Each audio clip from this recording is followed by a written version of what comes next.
con được hư chứ.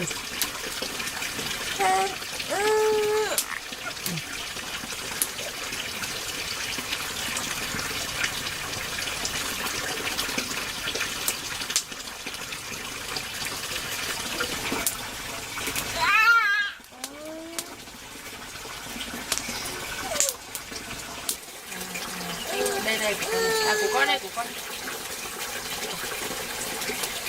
để hết nhá.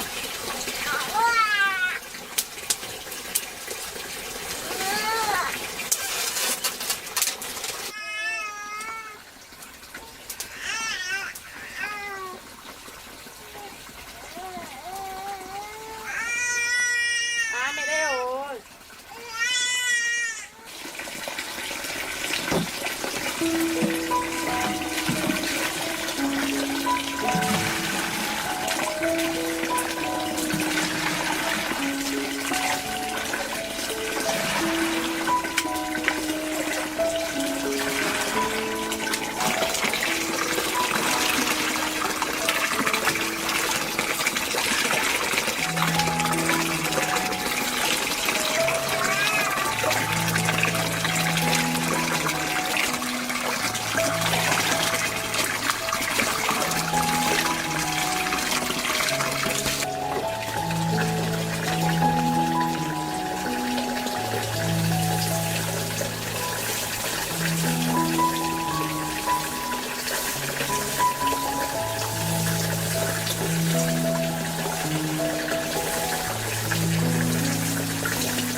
đâu ạ?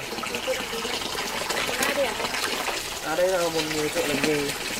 Tôi gọi đến để con lại như nào. Bố có từ sau đi.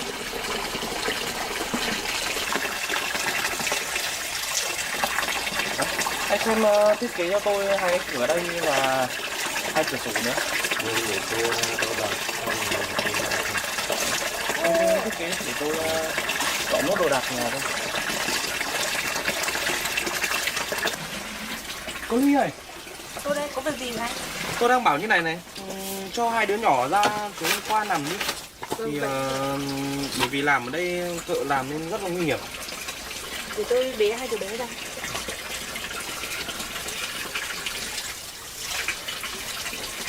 Để tôi giúp cô. Đây, để tôi giúp cô mấy người được. Thì bé nha.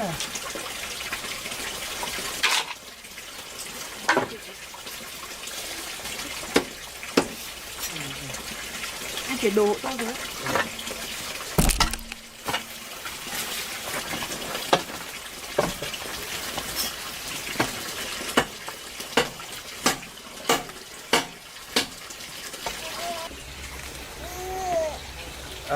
Đây. Ở đây nằm nhá.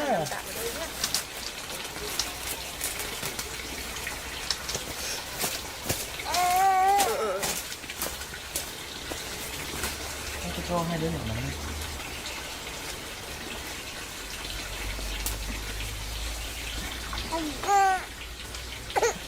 Cô trông hai đứa nhỏ nhá. Vâng. Tôi đi hộ anh. Chưa về.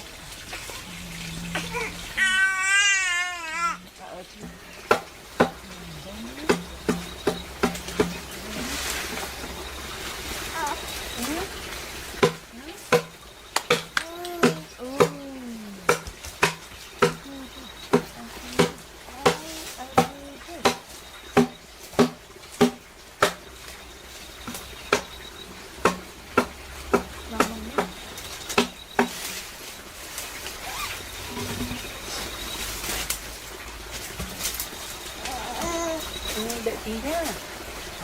Cong cái mồm lên đó. Cong cái mồm lên như thế đó.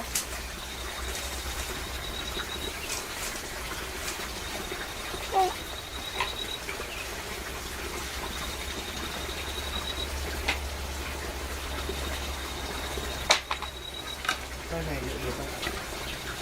Được đi. Vào thì mình chỉ như vậy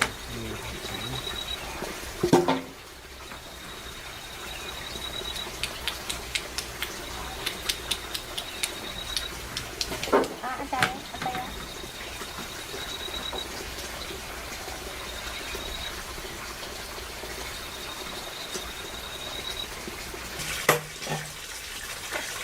Anh đi tìm cái tre cho vào, như nó hơi mỏng. Tre.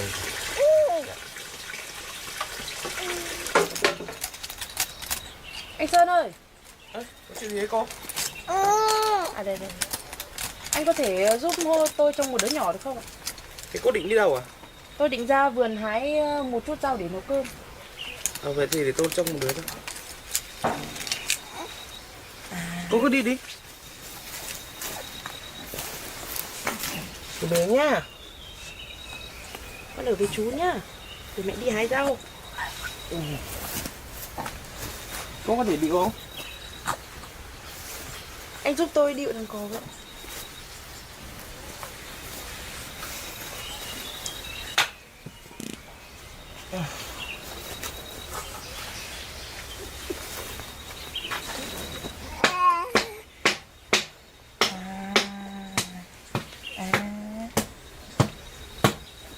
Đợi một tí nhá.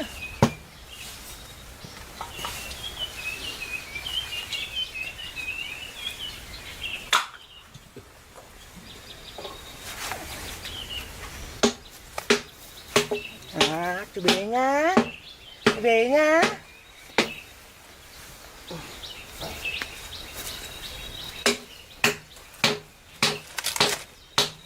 Chú nha, mình đi hái rau nhá.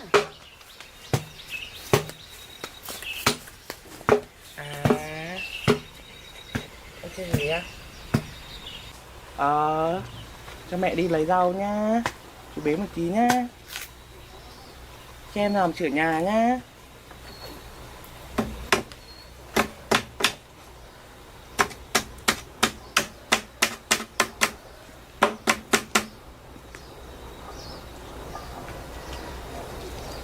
Ngày hôm nay có thể xong được không anh?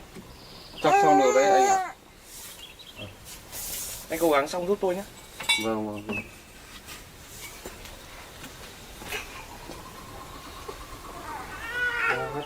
vâng. Chưa.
Em bé nằm ở đây nhé.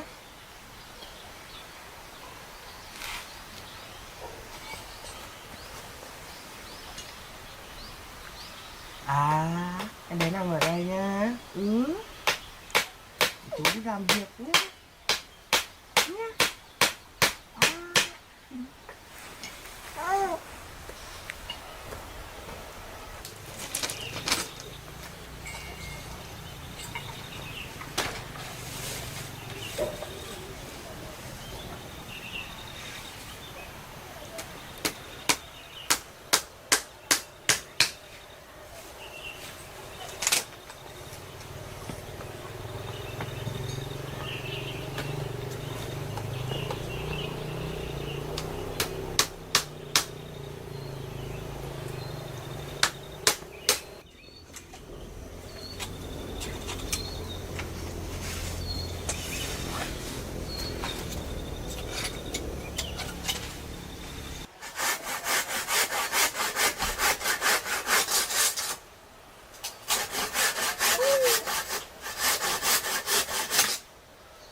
Đây rồi, đây rồi. Hello. Hello. Bé nhá. Chú,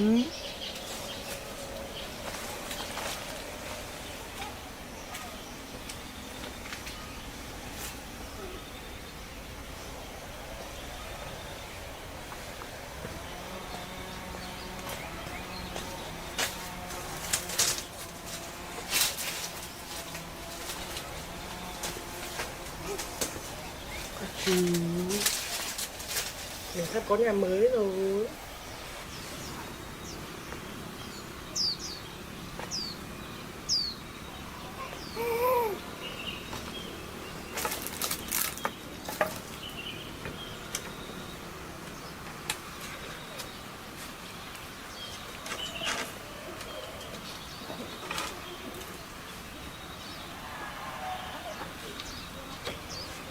Anh xem cái cửa này làm thế được chưa? Cũng được rồi đấy. Anh xem hoàn thiện nốt cho tôi cửa nhà to đi.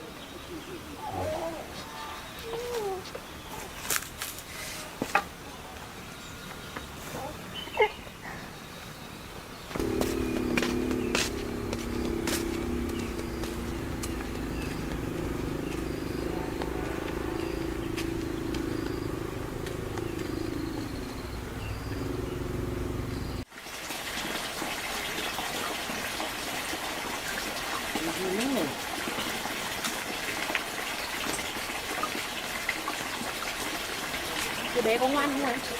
Có thể là cái bé cũng ngoan thôi, không có tóc gì đâu. Bắp cải có trồng mà sao to vậy? Cái này tôi trồng ở ngoài vườn đấy ạ. Nhưng mà tôi chưa có thời gian đi thu hoạch, tôi còn bận 2 đứa nhỏ nữa. Cô chịu khó vậy, những quả bắp cải thật là to. Mẹ về rồi đấy. Anh giúp tôi trông đứa nhỏ nhé. Tôi đi vào một cơm. Thôi, về cô vào đi, tôi trông được đứa nhỏ rồi. Đấy. Phải nấu cơm nhé.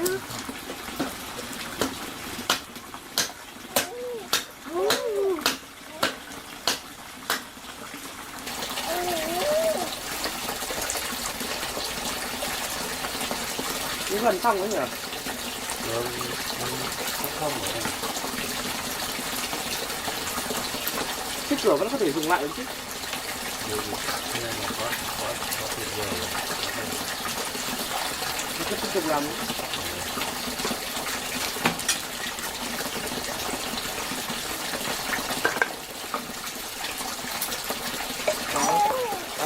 Thế đi ra kia nằm nhé.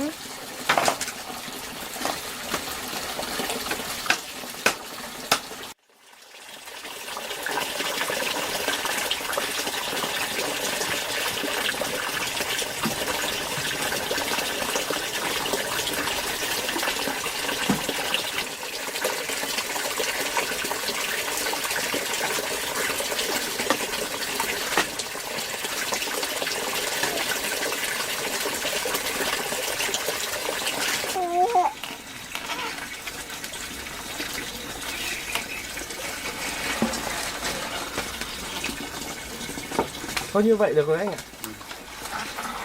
Anh xem hoàn thiện nốt cho tôi bức tường bên kia đi.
Anh công an ơi, anh vào xem căn nhà này tôi làm cái này, thử cái này liệu có được chưa? Đâu để tôi vào xem như là gì.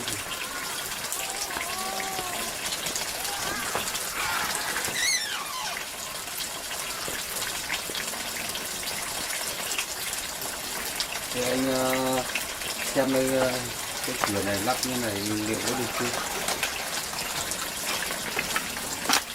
Cũng được tạm ổn đấy. Thôi, cái này cũng được rồi. Anh cứ về trước đi. Có gì tôi sẽ gặp anh sau. Tôi chào anh nhé. Cảm ơn anh nhiều. Cô Ly ơi, Có chuyện gì thế anh? cô xem ngôi nhà sửa sang lại như này đã được chưa? Như thế này là đẹp quá rồi anh ạ. Con tôi đêm nghỉ không chịu lạnh nữa. Nếu mà được rồi thì tôi sẽ giúp cô dọn dẹp đấy. Thôi cái này không cần đâu. Đợi một chút nữa tôi nấu cơm xong tôi sẽ dọn được. Vâng, cô cứ nấu cơm đi. Tôi cho em bé nằm ở kia rồi cô dọn dẹp. Rồi thì anh giúp tôi nhé. Cô vào nấu cơm đi.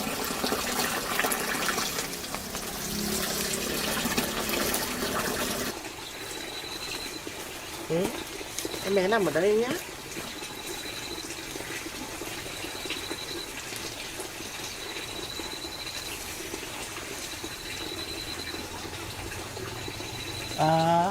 Nằm ở đây tôi đi dọn nhà nhá. Nằm đây nhá. Bố.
Anh Sơn ơi, tôi nấu cơm xong rồi thì ở lại ăn cơm với mẹ con tôi luôn.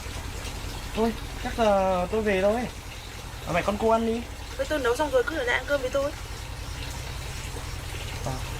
Thì cũng được. Thế để tôi bé đứa bé anh giúp tôi lấy cái chiếu vào nhà với. Mình có cơm ăn rồi.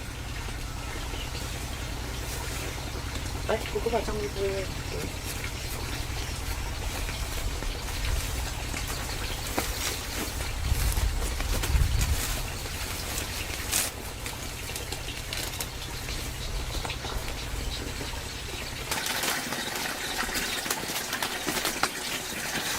Cứ ở đây nhé cô nhé. Vâng.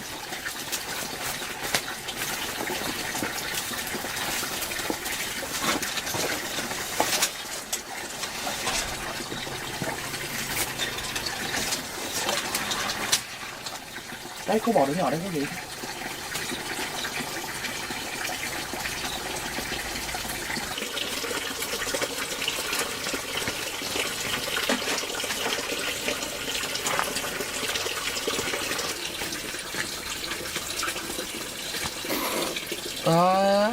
Đợi một chút Nhưng tôi mà bên mắm nấu cơm đã.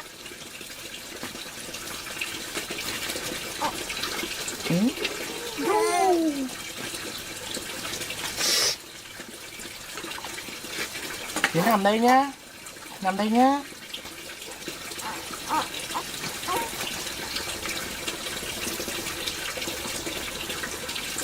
Ô, con nằm đây nhá. Nằm đây cho thoải mái nhá.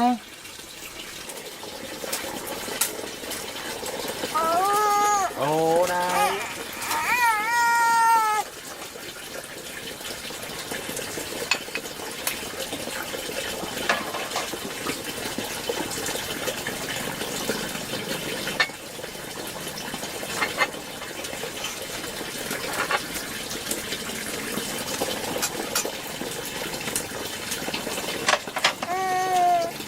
Đây để bế lên nhá. Anh ăn cơm đi ạ? Đây để tôi bế cho cô bế một tí. Hôm nay nhà tôi chỉ còn bằng này thức ăn thôi, nên anh yên tạm nhé.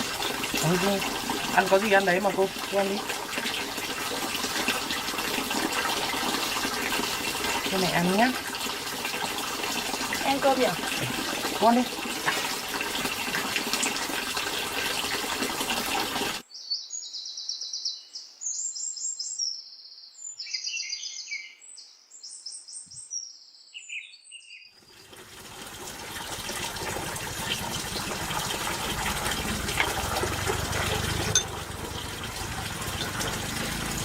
Cô ăn đi. Anh cứ ăn đi ạ? Đây Tôi có ăn được ăn được rồi. Đây tôi có để cô ăn đi.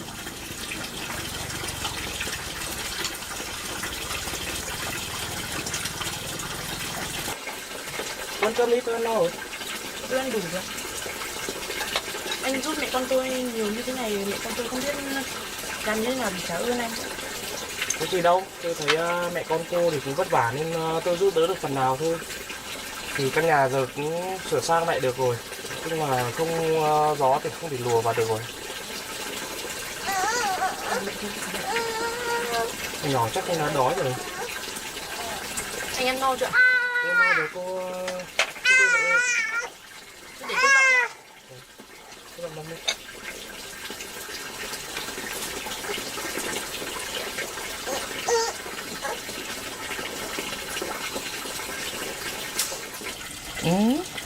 Mẹ đi dọn mâm mà. Con nhỏ chắc cũng đã đói hay sao ấy cô ạ. Tôi cho nó ăn đi. Để tôi thả cho ra. Đấy mẹ ăn cho con xuống nha. Cho con xuống.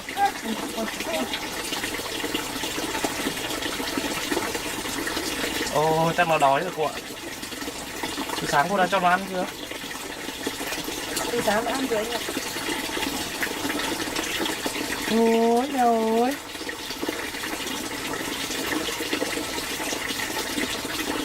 Thôi chắc cũng trời cũng xong muộn rồi. Chắc tôi cũng phải về rồi. Vâng, các con về sớm. Cô và hai đứa nhỏ ở đây nhé. Cái nhà nhạc cửa cũng ngủ thoải hết rồi cô. Tối cô đóng cửa sổ lại ngủ cho nó ấm hơn. Tôi bên mình nhá, chúng về nhá.